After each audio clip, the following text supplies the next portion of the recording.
अस्सलाम वालेकुम, good morning. Bihar विधानसभा चुनाव 2025 में मुस्लिम प्रतिनिधित्व की आज हम बात करते हैं कि वहां का किस तरह से बिहार का राजनीतिक सोच और बिहार की विधानसभा चुनाव में मुसलमानों की भागीदारी और उनके प्रतिनिधित्व पर एक व्यापक पूरी जानकारी हम आपके पास लेकर आ रहे हैं। आप पहले बात करते हैं कि सीमांचल क्षेत्र पर ध्यान देना कितना जरूरी है। पूरे राज्य में मुस्लिम आबादी, उनकी राजनीतिक सक्रियता, वोटिंग ट्रेंड और उनकी जीत हार का पैटर्न मिलकर ये तय करते हैं कि मुस्लिम समुदाय की सांप्रदायिक ताकत और उनकी राजनीति आवाज बिहार की राजनीति में किस हद तक प्रतिनिधित्व पा रही है। आगे हम बताएंगे कि इस रिपोर्ट में हर तरह के पहलू पर हम बात करेंगे। हमने जो मीडिया रिपोर्ट्स हैं उनके बारे में विश्लेषण करेंगे, उनके आधार पर मुस्लिम प्रतिनिधित्व का कुल आंकड़ा उस पर बात करेंगे। चुनौतियां और भविष्य की संभावनाओं को किस तरह से चेहरा पेश किया जा रहा है उस पर हम बात करेंगे। बिहार विधानसभा की अगर हम बात करें तो कुल मुस्लिम वोट के आंकड़े और वास्तविक स्थिति 2025 में बिहार विधानसभा में 11 मुस्लिम विधायक बने हैं। ये पिछली विधानसभा यानी कि सन 2020 की तुलना में 8 विधायक कम है, क्योंकि 2020 में मुस्लिम विधायकों की संख्या 19 थी। इसलिए मुस्लिम प्रतिनिधित्व में गिरावट आई है और ये संकेत है कि समुदाय की राजनीतिक ताकत संख्या में कमजोर पड़ रही है। मुस्लिम आबादी बिहार में लगभग 17.7% है, जैसा कि 2022-23 की राज्य जाति सर्वेक्षण में पाया गया था।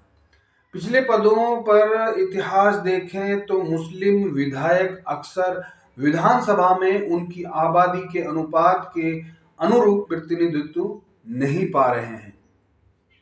मुस्लिम आबादी और मुस्लिम प्रभाव वाले हिस्से में किस तरह से बढ़ाव और घटाव यानी वहां के लोगों में किस तरह से प्रभाव पड़ा है उस पर हम अगर चर्चा करें तो बिहार में लगभग 32 सीटें ऐसी हैं जो मुस्लिम बहुल्य हैं या अधिकांश मुस्लिम वोटर वहां रहते हैं।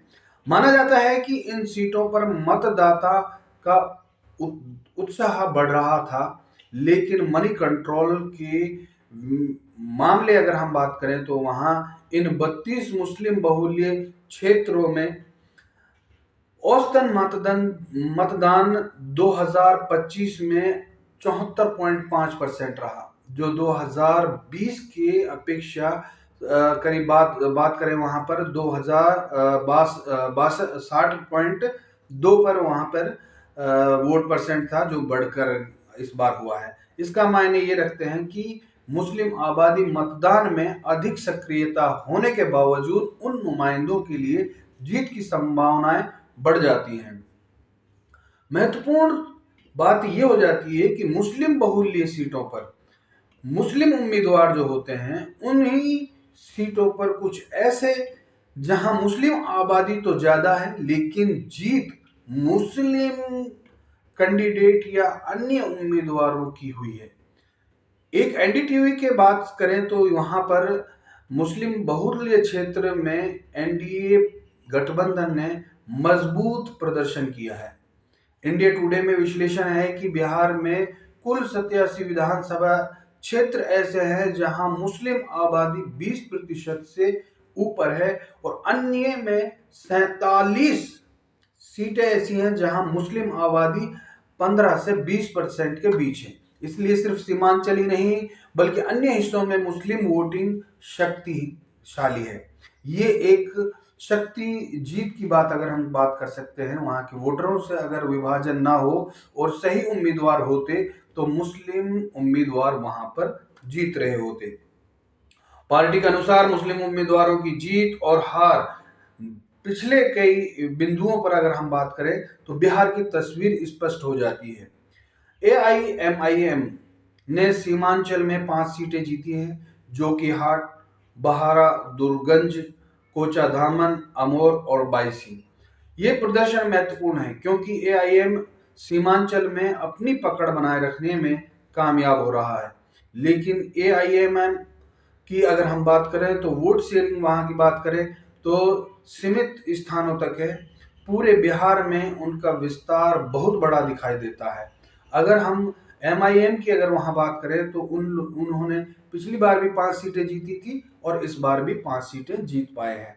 आरजेडी ने मुस्लिम उम्मीदवारों को जिताया है। उसमें 3 मुस्लिम विधायक जीते हैं, फैसल रहमान ढाका से, आसिफ अहमद बिस्फी से, ओसामा साहब रघुनाथपुर से जीत हासिल की है। आरजेडी परंपरा के बिहार में मुस्लिम वोट बैंक में अगर हम महत्वपूर्ण भूमिका निभाते हैं तो वहाँ की अगर प्रभावशाली अगर वहाँ की जो बातें हैं, वहाँ के जो वोट समीकरण की अगर हम बातें करें और वहाँ का जो नतीजा सामने आते हैं तो 2025 के नतीजे दिखाते हैं कि आरजेडी और मुस्लिम वोटों को पूरी तरह एकजुट करने में चुनौतियां रही हैं, क्योंकि एआईएमआईएम जैसी पार्टियों ने हिस्सेदारी ली है।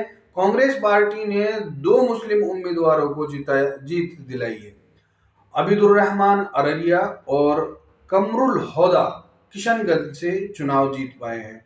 तो इस तरह से मुस्लिम वोटों का जो उम्मीदवार जो आया है सामने निकल कर, वो 9 और 2 11 वोटों से वहां जीत हासिल हुई है। तो यहाँ जो बात करते हैं मुस्लिम उम्मीदवारों की, तो सीमांचल के महत्वपूर्ण इलाकों में जो खड़े किया एमआईएम ने और कांग्रेस ने और अन्य पार्टियों ने, तो कुल मिलाकर वहां मुस्लिम उम्मीदवार और 11 जीत कर सामने आए हैं, जो कि उनकी भारी संख्या से, उनकी जीत की संख्या से बहुत कम है।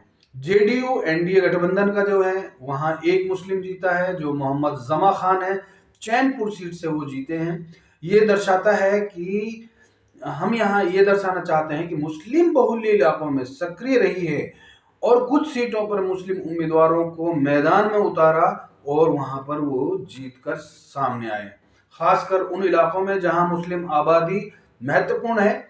एनडीए ने मुस्लिम समर्थकों की एनडीए ने मुस्लिम समर्थन की रणनीति अपनाई है। हारने वाले मुस्लिम उम्मीदवारों की अगर हम बात करें तो वोट बटाव और रणनीति वहां पर चूक हुई है, और जिससे कि कुछ मुस्लिम उम्मीदवार बहुत कम मार्जिन से हार गए हैं, खासकर उन सीटों पर जहां वोटिंग बहुत करीब थी।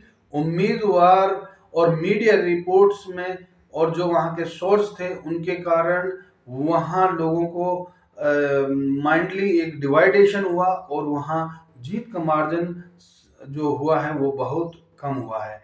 एआईएमआईएम और अन्य पार्टियों में वोट बटाव का मुद्दा रहा, खासकर उन सीटों पर जहां कई मुस्लिम उम्मीदवार थे। ये वोट विभाजन यानी वोट डिवाइडेशन हुआ और मुस्लिम बहुल्य सीटों पर दर्दनाक साबित हुई कि वहां पर लोग कम मार्जिन से जीते। हम यहाँ पर कुछ बता रहे हैं कि कुछ उम्मीदवार यहाँ जो जीते हैं, और ये देख सकते हैं जो साइड में कि यहाँ जो कितने लोग जीते हैं, कितने उम्मीदवार कौन सी सीट से जीते हैं, वो है एनडीए ने मजबूत पकड़ बनाई, इसलिए हिंदू समर्थक दलों और मुस्लिम उम्मीदवारों के बीच प्रतिस्पर्धा और भी जटिल हो गई जब मुसलमानों के भीतर जातिगत और सामाजिक विभाजन की मतदान व्यवहार को प्रभावित करता है। सभी मुसलमान एक ही राजनीतिक ब्लॉक में नहीं। टुडे कहता है कि इंडिया टुडे की रिपोर्ट में यह बताया गया है कि मुस्लिम वोट बैंक मोनोलिथिक मतलब एक रूप है, और जाति समुदाय जैसे सूरजपुरी कुल्हैया के अंदर विभाजन हुआ। वहां पर अगर वोट ट्रेंड और भागीदारी की अगर बात होती तो मुस्लिम मतदाता कैसी भी भूमिका में रहे होते तो वहां पर वह लोग जीत पाते, ऐसा लोगों का मानना है। मुस्लिम बहुल्य सीटों पर मतदान प्रतिशत 74.55% रहा है।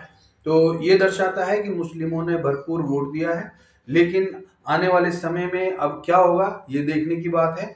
आपको ये खबर कैसी लगी, और इस खबर के लिए आप अपना कमेंट बॉक्स दीजिए, वहाँ की सरकार किस तरह बनेगी और वहाँ का सीएम कौन बनेगा, इन सब को लेकर के आप कमेंट बॉक्स में कमेंट कर सकते हैं। बहुत बहुत शुक्रिया, धन्यवाद, आपने ये वीडियो देखा। इस वीडियो को ज़्यादा से ज़्यादा अपने यार दोस्तों में शेयर कीजिए।